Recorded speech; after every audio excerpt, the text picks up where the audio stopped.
Consultancy-wise, I think over the last 5 years it's really changed. I think we get involved in a lot more than maybe used to. We've covered 37 countries globally, and that ranges from Yemen, Myanmar, the Sahel region, Kenya, Cambodia, Laos. Some of the sectors and clients that we tend to get involved in and different projects range from anything from sort of security risk management with high-risk NGOs to more corporate clients around communications, property, finance.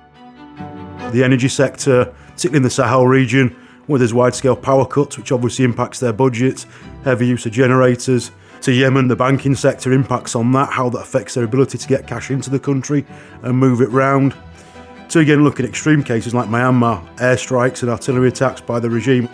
Very different risk profile and require different approaches. But what we offer, is something that we can bring to most organisations. Some of the companies we go into may bring us in to have a look at security initially. I think we can go in and look at operational risk as a whole, because ultimately there's no point in looking at something in a silo. I think when we go in and we look at operational risk and we can link security with resilience, business continuity, financial risk, health and safety, I think that's what makes us different. And really providing that sort of spider's web view, not just of conventional security, but how each of these sectors impacts operations and how the organisational risk side of it comes together to identify, mitigate and allow us to keep working. I think the challenge is always when you're working across a number of different sectors is focusing on the right risks and understanding the organisation and the sector that you're working with. It would be very easy for a consultancy company to go in and sell the same service to different clients, whereas I think what we do and what the challenge is understanding the client, understanding the risks that go with that client and the environment in which they operate.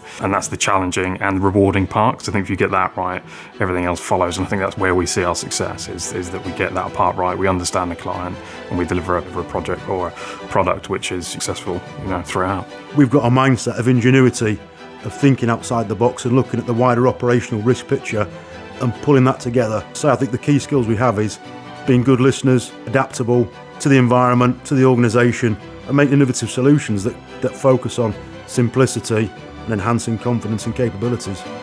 That's essentially why clients choose us and stick with us.